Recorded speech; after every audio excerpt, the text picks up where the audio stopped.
One family is dealing with unimaginable grief, losing 3 loved ones in Asheville, North Carolina, when they were swept away in floodwaters. 2 members of this family, one of which is a survivor of this devastating event, they're coming out to share their story 4 days later. Megan Dyer and her sister Heather Kephart lost their parents, and Megan lost her 7-year-old son, Micah. Megan agreed to do the interview with us this morning in Micah's honor. Megan and her sister Heather, they join us live here on Weather Command, and we do appreciate you both for being here with us. Let us start by saying we are so sorry for your loss. Megan, you witnessed this happen, and when we experience grief, so often we are asked, how are you holding up? But I feel like I know the answer to that already. So let me ask you this then. How is your grief today? My grief today is unfathomable. I'm sorrowful. I feel broken.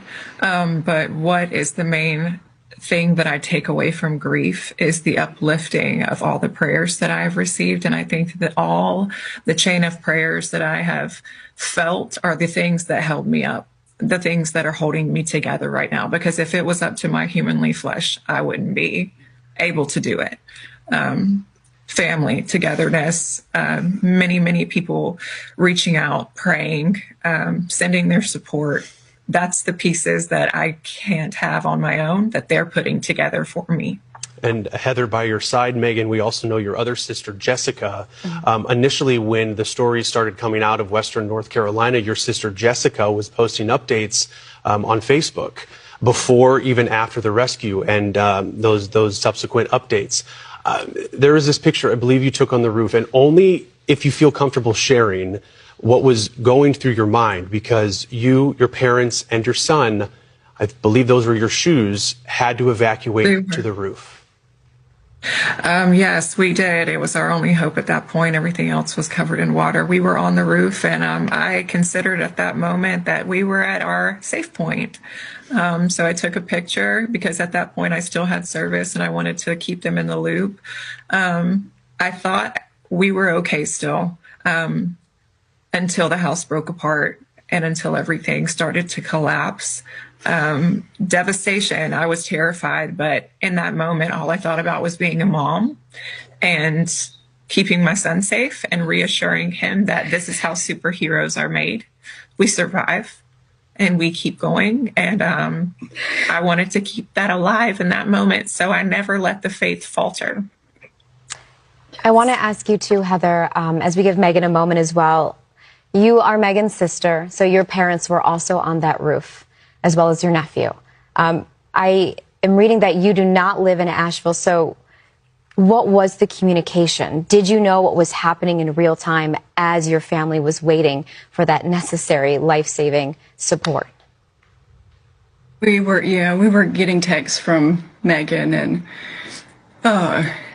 like Megan, we were hopeful. I mean, we never in a million years would imagine that this would have happened. And then things went dark, and we didn't have any communication. And our sister Jessica went into action mode and started calling on the only hope that we have, prayer, which is prayer.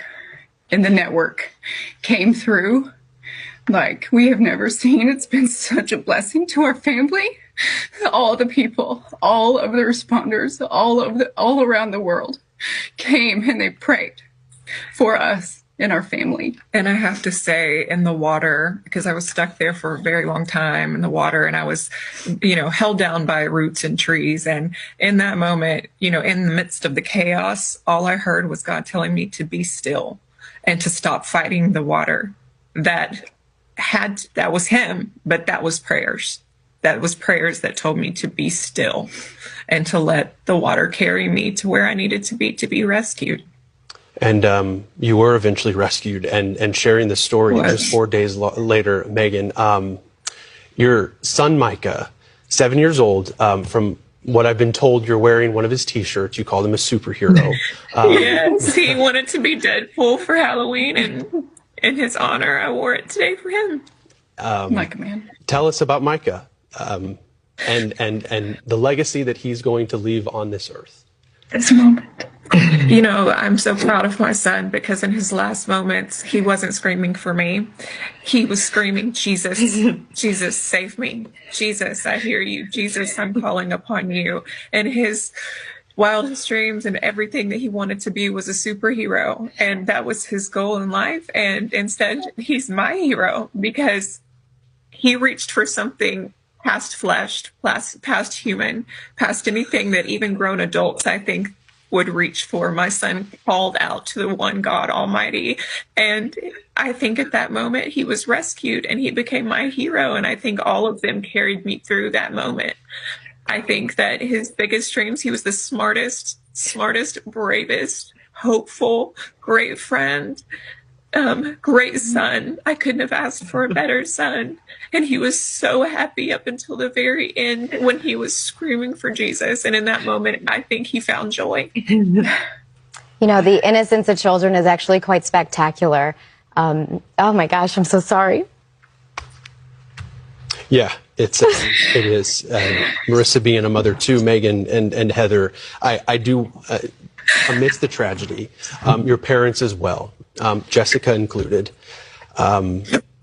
how will they be remembered? Heather, if you don't mind sharing about your parents. Our parents, like everybody, were not perfect. But since the time that we could talk in our little Southern accents, they taught us Bible verses.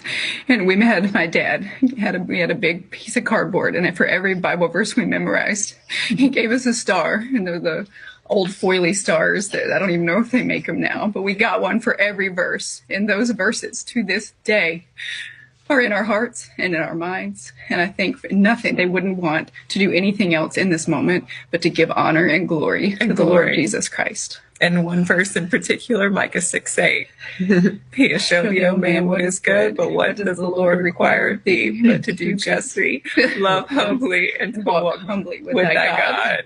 We're a little rusty. I think I know why Micah got his name now. Yeah. Yes, he did, in honor of my father and in honor of that verse. Yeah. You two are incredible. You know, and I apologize. It's so emotional. I think anybody watching, it's hard not to get choked up. Oh my gosh, I'm so sorry. Whew, I'm so sorry. Yeah. Will you tell them why I'm sorry. I have a 7-year-old. I have a 7-year-old at home. And so I do want to ask you, oh my gosh, I've never done this on air before, but I think people watching need to know that when we talk about over 120 lives that have been lost, these are brothers and sisters and sons and mothers and fathers. Yep. Prayer and faith is getting you through this, and it is such an important thing to lean on in this time. What is it you want people watching to know and to understand as we continue to bring coverage out of Asheville, out of North Carolina, out of these communities that have been so deeply and forever impacted?